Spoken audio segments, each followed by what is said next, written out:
السلام علیکم دوستو، آج میں آپ کو بتاتا ہوں کہ رافضی لعین علماء اہل سنت سے نفرت کیوں کرتے ہیں اور ان سے بغض و عداوت کیوں رکھتے ہیں۔ اصل وجہ یہی ہے کہ علماء اہل سنت صحابہ کرام علیہم رضوان کا دفاع کرتے ہیں، کیونکہ مولا علی مشکل کشا رضی اللہ تعالی عنہ فرماتے ہیں کہ بندے کے 3 دوست اور 3 دشمن ہوتے ہیں۔ دوست کون سے؟ ایک بندے کا دوست، ایک دوست کا دوست اور ایک دشمن کا دشمن۔ اور 3 دشمن کون سے ہوتے ہیں؟ ایک بندے کا دشمن، ایک دوست کا دشمن اور ایک دشمن کا یار۔ یہ چونکہ کتے صحابہ اکرام علیہم رضوان سے دشمنی رکھتے ہیں، تو جو صحابہ اکرام کا دفاع کرے وہ ان کو اچھا تو نہیں نہ لگ سکتا۔ اور خصوصاً چشتی صاحب مفکر اسلام امام الغیرت قبلہ مفتی فضل احمد چشتی صاحب، تو ان کو سب سے زیادہ حسد تو انہی سے ہونا چاہیے، کیونکہ انہوں نے جو صحابہ کرام علیہم رضوان پر ہونے والے اعتراضات تھے سب کے دروازے بند کر دیے ہیں۔ انہی میں سے ایک کتا جو پنڈی کا ہے، حنیف قریشی جس کا نام ہے، تو اس نے بھی چشتی صاحب قبلہ کے متعلق ایسے ہی جو ہے نا زبان درازی کرنے کی کوشش کی ہے، کیونکہ وہ تو حضرت سیدنا امیر معاویہ رضی اللہ تعالیٰ عنہ کو بھونکنے والا کتا ہے، تو چشتی صاحب ہیں دفاع کرنے والے، تو اس کو کیسے اچھے لگ سکتے ہیں؟ اور پھر بھونکنے کے لیے مختلف قسم کے بہانے تلاش کرتے ہیں، کبھی یزید کی حمایت کا الزام دیتے ہیں، کبھی اہل بیت کی دشمنی کا الزام دیتے ہیں۔ حقیقت یہ ہے کہ چشتی صاحب صحابہ اکرام کا دفاع کرتے ہیں اور ان کو یہی اصل میں اندر میں جو مروڑ پڑتے ہیں، ورنہ چشتی صاحب نے جو یزید پلید کے متعلق الفاظ استعمال کیے ہیں، اس کے لیے میں وہ کروں تو اس نے کہنا ہے کہ اس نے میری بہت بڑی گستاخی کی ہے۔ یعنی چشتی صاحب نے یزید کو پلید کہا، خبیث کہا، سور کہا، کتا کہا، ظالم، فاسق، فاجر کہا، تو میں بھی اسی طرح اگر اس کی حمایت کر دوں تو اس کو تو غصہ نہیں کرنا چاہیے۔ میں اس کو کہتا ہوں کہ حنیف مویشی، پلید ہے، خبیث ہے، سور ہے، کتا ہے، ظالم ہے، فاسق ہے، فاجر ہے، اس کو برا نہیں منانا چاہیے، کیونکہ میں تو اسی طرح ہی حمایت کر رہا ہوں جس طرح اس نے کہا کہ چشتی صاحب حمایت کرتے ہیں۔ تو اصل مسئلہ یزید وغیرہ کا کوئی نہیں ہے، اصل مسئلہ یہ ہے کہ حضرت امیر معاویہ رضی اللہ تعالیٰ عنہ کا دفاع کرتے ہیں چشتی صاحب اور دیگر صحابہ کرام اور اہل بیت کا۔ یہ بھی میں آپ کو آج بتاؤں گا کہ یہ اہل بیت کی کیسے دشمنی کرتے ہیں اور امام حسن رضی اللہ تعالیٰ عنہ کی اولاد کو کیسے بکواسات کرتے ہیں اور اہل بیت کی محبت کا جو دعویٰ کرتے ہیں، تو وہ میں آپ کو سب بتاؤں گا۔ اس نے کچھ ماہ قبل پہلے ایک بھونک ماری تھی، تو سید عثمان حیدر شاہ صاحب نے اس کو علمی میدان میں لاجواب کر دیا، تو یہ زبان درازی پر پھر اترا ہے۔ اصل اس میں جواب تو چاہیے منہاجیوں والا، جو منہاجیوں نے اس کو دیا تھا اور اس کو لونڈے باز ثابت کیا اور اس کو کہا کہ یہ 7 بچے رکھتا ہے اپنے، اور بہت سارے اس کے پول کھولے، لیکن ہم اپنا وقار نہیں کھونا چاہتے۔ یہ تو بے غیرت ہے، لیکن ہم ایسی باتیں کر کے اپنا وقار نہیں کھونا چاہتے۔ ہم صرف اس کی حقیقت ہی آپ کو بتائیں گے، اور اس کے چاہنے والے جو کوئی ہیں پنڈی کے علاقے میں ان کو یہ بتائیں گے ہیں روافض، تو شاید کوئی بھولا بھٹکا اس کے جو ہے نا اتباع کر رہا ہو، اس کو پتہ چل جائے کہ یہ صحابہ اور اہل بیت کا کیسے دشمن ہے، اور اس جیسے روافض جو ہیں وہ کیسے دشمنی کرتے ہیں۔ اس کو جواب تو علامہ سیالوی صاحب نے دیا تھا نا کہ اگر پنڈی میں کسی نے جہنمی کتا دیکھنا ہو تو حنیف قریشی کو دیکھ لے۔ اس حنیف مویشی صحابہ کو بھونکنے والے کتے کی طرف میں بعد میں آتا ہوں۔ پہلے میں مفکر اسلام امام الغیرت مفتی محمد فضل احمد چشتی صاحب زندہ مجدہ کے بیان کردہ موقف کی طرف آتا ہوں کہ انہوں نے کیا بیان کیا۔ پہلے نمبر پر انہوں نے یہ فرمایا کہ یزید پلید حضرت سیدنا امیر معاویہ رضی اللہ تعالیٰ عنہ کے دور میں فاسق فاجر نہ تھا، لہٰذا جو یزید کو ولی عہد بنانے کی وجہ سے حضرت امیر معاویہ رضی اللہ تعالیٰ عنہ پر اعتراض کرتے ہیں، یہ ان کی سراسر بھونک ہے، اس کے علاوہ کچھ بھی نہیں۔ حقیقت بھی یہی ہے اور ثابت بھی نہیں کوئی کر سکتا کہ دور سیدنا امیر معاویہ رضی اللہ تعالیٰ عنہ میں اس کا فاسق فاجر ہونا کسی صحیح سند سے۔ اب ان کو مروڑ یہ ہے کہ ہم تو حضرت امیر معاویہ رضی اللہ تعالیٰ عنہ کو مورد الزام ٹھہراتے تھے کہ یزید کو ولی عہد بنایا انہوں نے، تو ہمارا بھونکنے کا جو ہے نا یہ دروازہ یہ چشتی صاحب نے بند کر دیا، اس لیے ان لوگوں کو تکلیف ہے کہ یہ صحابہ پر اعتراض اس لیے کرنا چاہتے تھے اسی بہانے یزید کی وجہ سے، تو حضرت امیر معاویہ رضی اللہ تعالیٰ عنہ نے کیوں بنایا اسے؟ تو چشتی صاحب نے یہ فرمایا کہ وہ فاسق فاجر تھا لیکن اپنے دور حکومت میں بنا، اس وجہ سے حضرت امیر معاویہ رضی اللہ تعالیٰ عنہ پر کوئی بندہ اعتراض نہیں کر سکتا، تو ان کو یہ تکلیف ہے کہ یہ صحابہ کے دشمن ہیں، تو چشتی صاحب نے حضرت امیر معاویہ رضی اللہ تعالیٰ عنہ کا دفاع کیا، تو ان کو یہ تکلیف ہے۔ اور پھر دوسرے صحابہ پر بھونکنے کے لیے یہ کہتے ہیں کہ یزید شروع سے فاسق فاجر تھا اور وہ زانی تھا، شرابی تھا، وہ بعض تو کہتے ہیں کہ شروع سے کافر تھا۔ یعنی ان کا کہنے کا دوسرے دبے چھپے الفاظ میں یہ کہہ رہے ہیں کہ صحابہ کرام نے ایک کافر کی بیعت کی یا فاسق فاجر کی بیعت کی۔ یہاں سے پھر دوسرے صحابہ اور اہل بیت کے وہ افراد حضرت محمد بن حنفیہ، حضرت عبداللہ بن عباس رضی اللہ تعالیٰ عنہ جیسی ہستیوں پر یہ بھونکنے کے لیے پھر یہ چشتی صاحب نے یہ موقع بیان کیا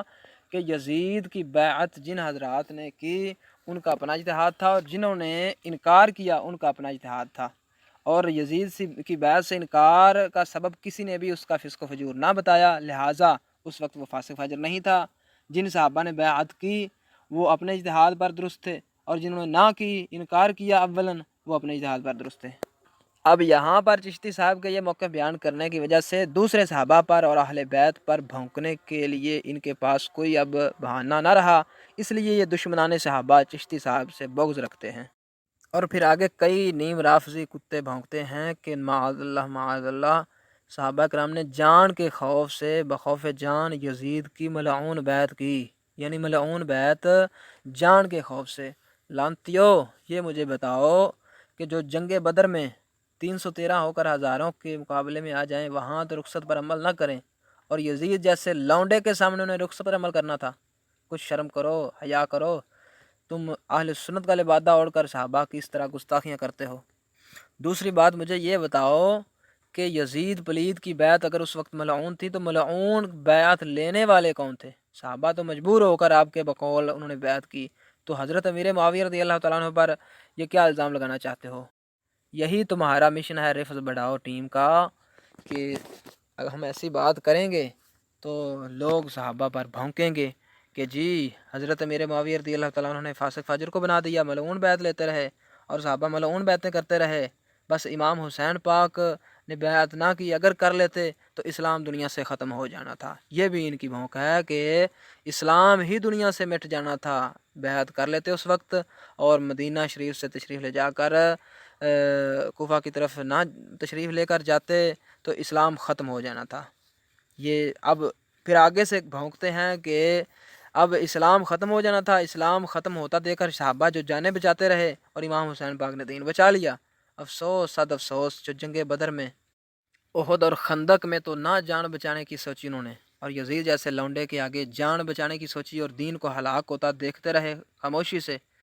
اس سے بڑھ کر تم صحابہ کی کیا گستاخی کرو گے؟ اور ساتھ اہل بیت کی بھی گستاخی کر رہے ہو، خالی صحابہ کی نہیں۔ جن صحابہ کرام کے ساتھ اہل بیت مدینہ شریف میں تھے ان کا اپنا اجتہاد تھا اور وہ مدینہ شریف میں رہے اور انہوں نے خروج نہ کیا، ان پر کیا الزام دو گے؟ کیا وہ بھی دین کو ختم ہوتا دیکھ کر جان کے خوف سے وہ بیٹھے رہے؟ بلکہ صحابہ کرام کی ایسی جماعت بھی تھی اور اہل بیت کے ایسے افراد بھی تھے جو امام عالی مقام رضی اللہ تعالیٰ عنہ کو روکتے رہے کہ اے امام پاک وہاں تشریف نہ لے کر جائیے، وہاں کوفی غدار ہیں، آپ کے والد گرامی سے بھی انہوں نے غداری کی، آپ کے بھائی کو بھی صلح کرنے پر طعنے دیتے رہے اور ان پر قاتلانہ حملے کرتے رہے، لہٰذا آپ تشریف نہ لے کر جائیے۔ اب مجھے بتاؤ کہ اگر فرض دینی تھا تو پہلی بات تو یہ کہ امام علی مقام رضی اللہ تعالیٰ عنہ نے کسی کو بھی دعوت نہیں دی کہ آؤ دین کا فرض ادا کرنا ہے، چلو کوئی نہ ساتھ جاتا،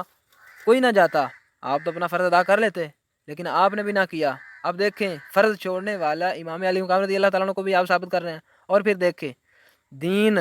ہلاک ہو رہا ہے اور صحابہ کرام بجائے جانے کے امام علی مقام رضی اللہ تعالیٰ عنہ کو روک رہے ہیں آپ کے بقول، تو مجھے بتاؤ اس سے بڑھ کر صحابہ کی کیا گستاخی کرو گے کتو؟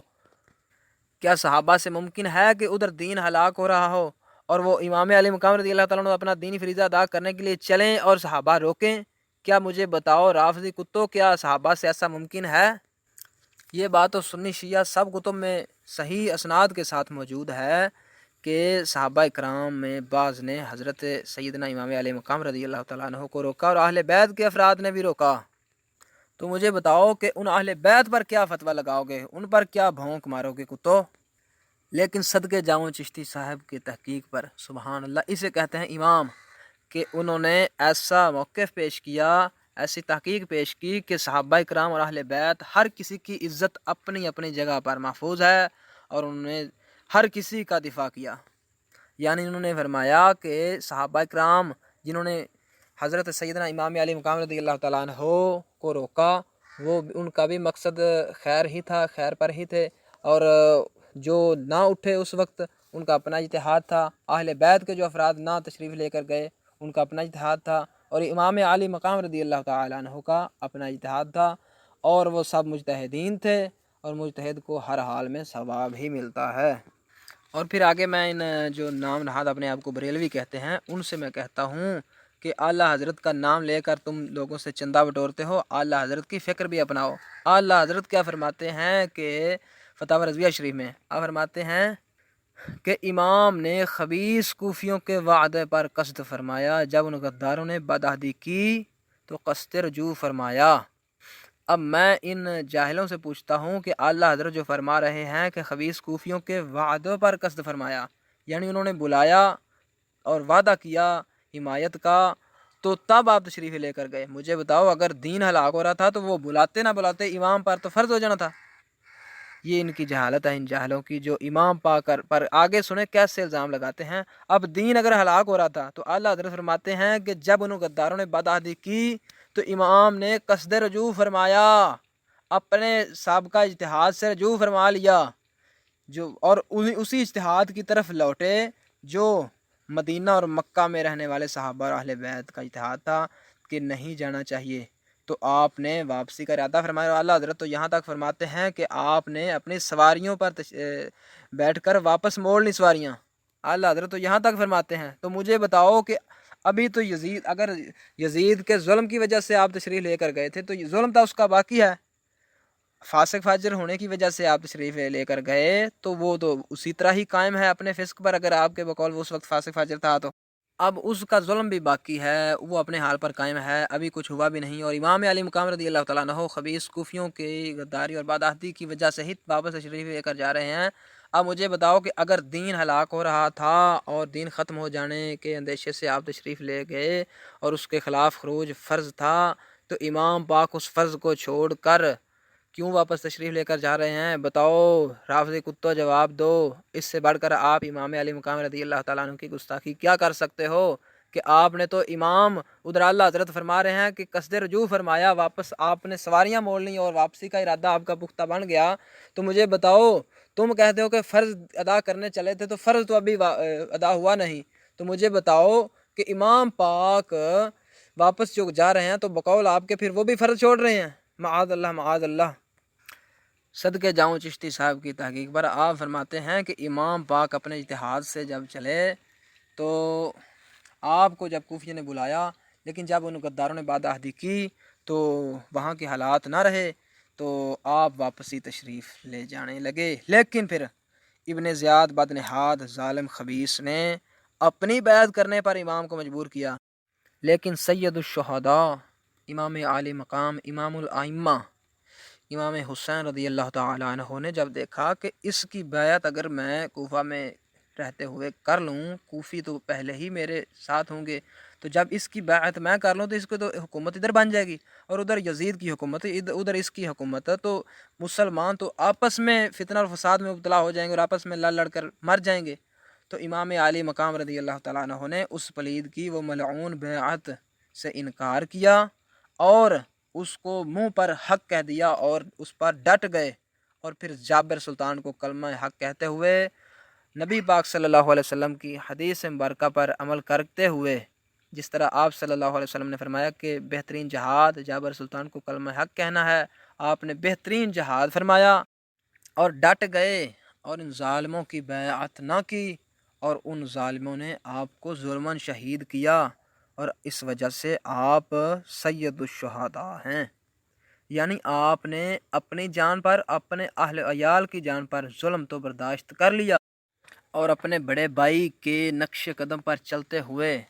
حضور پاک صلی اللہ علیہ وسلم اپنے نانا جان کی امت کو فتنہ اور فساد سے تو بچا لیا، لیکن اپنی جان پر ظلم سہ کر اور اپنے اہل و عیال کی جان پر ظلم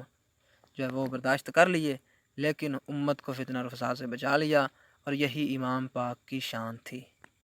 اب میں آپ کو ان کی اہل بیت کی دشمنی کی مزید باتیں سناتا ہوں کہ یہ کہتے ہیں کہ اہل بیت کی بیویوں پاکوں کی چادریں اتر گئیں، ان کا یہ چیخ و پکار پتہ نہیں کیا کیا یہ مناظر پیش کرتے ہیں۔ چشتی صاحب نے یہ فرمایا کہ تاریخ کی کسی کتاب سے یہ صحیح سند سے ثابت نہیں کر سکتے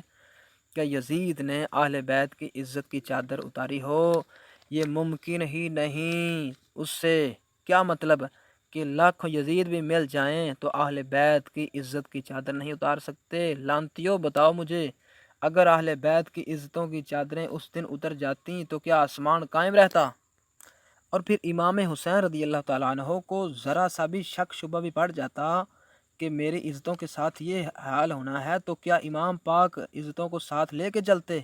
لانتیو کیوں گستاخیاں کرتے ہو اہل بیت کی؟ اگر یہ کتے اہل بیت کے دشمن نہیں تو دنیا میں کوئی دشمن ہے ہی نہیں۔ اب میں تھوڑا سا حنیف مویشی جیسے جو ملا ہیں ان کا اور یزید کا موازنہ کروانا چاہتا ہوں۔ یہ اہل بیت کی عزتوں کو سکولوں، کالجوں، دفتروں، بسوں، جہازوں، جگہ جگہ پر رولتے ہیں، سیدزادیوں کو نوکری کے بہانے اور ان کی عزتیں برباد کرتے ہیں، سڑکوں روڈوں پر، پتہ نہیں کہاں کہاں پر۔ اور یزید نے ایسا کام نہیں کیا۔ اس کے ظلم اپنی جگہ، وہ ظالم تھا، فاسق فاجر تھا، پلید تھا، سور تھا، کتا تھا، جو تھا، لیکن اہل بیت کی عزتوں کو اس طرح برباد کرنا یہ کام اس نے نہیں کیا، نہ ہی کوئی مائی کا لال ثابت کر سکتا ہے۔ لیکن یہ ہیں بے غیرت جو اہل بیت کی عزتوں کو اس طرح جگہ جگہ رو رہے ہیں۔ دوسری بات یہ کہ یزید خود برا تھا نا، خود فاسق فاجر تھا نا، لیکن اس کے دور میں عدالتوں میں تو قانون اسلام کا تھا، صحابہ اور تابعین کا دور تھا، عدالتوں میں تو قانون اسلام کا تھا۔ اب مجھے یہ بتائیں کہ یہ کفر کے قانون کے محافظ ہوں، ان کی اولادیں کفر کے قانون کے محافظ بننے کے لیے ہی سکول و کالج میں کفر و لا دین تعلیم وہ حاصل کر رہے ہوں تاکہ اس کفر کی مشینری کا پرزہ بن سکیں اور اس لا دین جمہوری نظام کو دوام و استحکام دینے کے لیے ہی اپنی اولادیں پڑھا رہے ہیں۔ بتاؤ مجھے کہ یزید سے بدتر تم ہوئے کہ نہ ہوئے؟ یہودی کے غلام ہو کر یزید پر تم اعتراض کر سکتے ہو جن کے باپ سر سید اور مسٹر میچو جیسے ہوں۔ اور اب میں اس کی ٹٹی والی بات کی طرف بھی آتا ہوں۔ اس نے جھوٹ بولا قذاب نے، یہ حنیف مویشی نے، کہ اس نے کہا کہ یہ آج کے سید چشتی صاحب نے ہرگز ہرگز یہ ایسی کوئی بات نہیں کہی، لعنت ہو جھوٹوں پر، خدا کی لعنت ویسے ہی پڑ رہی ہے۔ تو میں کہتا ہوں کہ یہ آیت پڑھ کے اپنے اوپر دم کرو تاکہ تمہاری عقل ٹھکانے آئے۔ چشتی صاحب نے کب کہا کہ آج کے یہ سید؟ چشتی صاحب نے ان نام نہاد اپنے آپ کو سید کہنے والوں کا ذکر کیا جن میں سر سید احمد خان علی گڑھی، وہ خنزیر جس نے یہ کہا تھا معاذ اللہ انبیاء کی گستاخیاں کی، حضرت ابراہیم علیہ السلام کو وحشی کہا اور پتہ نہیں کیا کیا بکواسات اپنی تفسیر میں کی، جس کو تم لوگ اپنا بابا مانتے ہو۔ اور پھر ذوالفقار، سید ذوالفقار بخاری، جس نے کہا کہ دین اور مذہب ایک غلاظت ہے جسے ہم نے نوجوان نسلوں کے ذہنوں سے دھونا ہے۔ اب مجھے بتاؤ کہ جو مذہب کو غلاظت کہے اور انبیاء کے گستاخ ہوں، ایسے جو نام نہاد سید ہیں، ان کو اگر یزید کی ٹٹی سے ہم بدتر کہیں تو اس میں کیا حرج ہے؟ تم بتاؤ کہ وہ اچھے ہیں اس کی ٹٹی سے یا برے ہیں؟ اب اگر آپ کہیں کہ اچھے ہیں تو میں کہتا ہوں کہ آپ کا حشر ان کے ساتھ ہو۔ جب وہ کفر کر کے مرتد ہو کے اولئک ہم شر البریہ کا مصداق بن چکے ہیں تو پھر مخلوق میں سے کسی بھی چیز سے وہ بہتر نہیں ہو سکتے۔ اور اولئک ہم شر البریہ کی تفسیر پڑھو، کتے اور خنزیر سے بدتر بن جاتا ہے جب کوئی بندہ کفر کرتا ہے۔ کافر جو ہیں کفار کتے اور خنزیر سے بھی بدتر ہیں، قرآن فرماتا ہے۔ لہٰذا کان کھول کر سن لو، چشتی صاحب نے ان نام نہاد اپنے آپ کو سید کہنے والے جو دین اور اسلام کو غلاظت گندگی کہیں ان کو گندگی سے بدتر کہا، ٹھیک ہے؟ اور جو انبیاء کے گستاخ ہوں ان کو گندگی سے بدتر کہا۔ سمجھ آ گئی؟ کان کھول کر سن لو۔ باقی رہی جو صحیح سید ہیں، ٹھیک ہے نا، حضور کی اہل بیت ہیں، ان کا ادب چشتی صاحب سبحان اللہ انہوں نے زمانے کو ادب سکھایا ہے۔ وہ تو اپنے پاس پڑھنے والے چھوٹے جو بچے ہیں نا سید، ان کے پاؤں پر ہاتھ رکھ کے ملتے ہیں۔ اور یہاں تک جو شخص فرمائے کہ اگر مجھے اللہ تعالیٰ توفیق دے تو میں روئے زمین پر جہاں بھی کوئی سید زادی کہیں کام کرتی ہو میں ان کو گھر میں بٹھا کر ان کو وظیفہ لگا دوں۔ مجھے بتاؤ کہ ظالموں ایسی بات آپ کے منہ سے بھی کبھی نکلی ہے؟ اسے کہتے ہیں سید، ہاں، سید زادوں کی اصلاح کرنا، ان کو ان کے نانا جان کا راستہ بتانا اور ان کی عزت کی غیرت دلانا، یہ چشتی صاحب نے ان کی نیکی ہے۔ اگر یہ آپ کے نزدیک جرم ہے تو یہ آپ جرم سمجھیں، ورنہ حقیقت اور علماء اہل سنت ایسا کرتے آئے ہیں۔ اب دیکھیں اعلیٰ حضرت امام اہل سنت سے بڑھ کر بھی کوئی اہل بیت کا باادب ہوگا، ان کا ادب و حیا احترام کرنے والا ہوگا، لیکن سر سید احمد خان علی گڑھی کو یہاں تک فرمایا کہ سید احمد خان علی گڑھی اور اس کے متبعین سب کفار ہیں، کفر کا فتویٰ لگا دیا۔ یہی علماء اہل سنت کا کام ہوتا ہے۔ آپ ہیں کوفیوں جیسے محب، کوفیوں والی محبت کرنے والے، کوفیوں والی محبت آپ کو مبارک، اور مکہ اور مدینہ والے صحابہ اور اہل بیت کی محبت ہم اہل سنت کو مبارک۔ آخر میں ایک چیلنج کرتا ہوں حنیف مویشی اور اس کے ساتھ جتنے بھی چشتی صاحب کے خلاف بک بک کرنے والے، جو یہ بھونک مارتے ہیں کہ چشتی اہل بیت کا گستاخ ہے اور اہل بیت کا بغض رکھتا ہے، تو میں اس پر آخری میخ ٹھوک دیتا ہوں کہ میں ایک تحریر لکھوں گا کاغذ پر۔ اس میں کیا لکھوں گا کہ اگر میرے دل میں اہل بیت اور صحابہ کرام، سیدنا امیر معاویہ، حضرت ابو سفیان رضی اللہ تعالیٰ عنہ، اہل بیت اور صحابہ میں سے کسی ایک کا بغض میرے دل میں ہو تو میری گھر والیوں کو 3 طلاقیں۔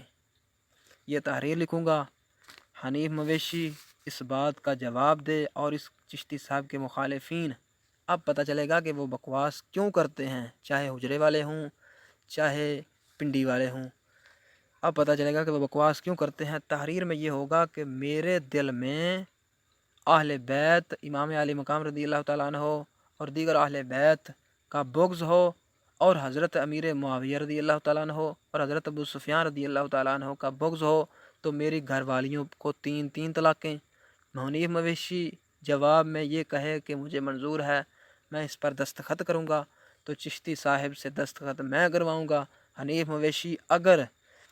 کلپ میں جواب نہ دے اور اس پر کوئی رد عمل پیش نہ کرے تو آپ خود سمجھ جائیے گا کہ چشتی صاحب سے اس کو کیا بغض ہے، اور ایسے جو نیم رافضی ہیں ان کو کیوں بغض ہے۔ اصل وجہ یہی ہے کہ یہ گستاخان صحابہ ہیں اور دفاع صحابہ کرنے والے کو یہ دشمن جانتے ہیں۔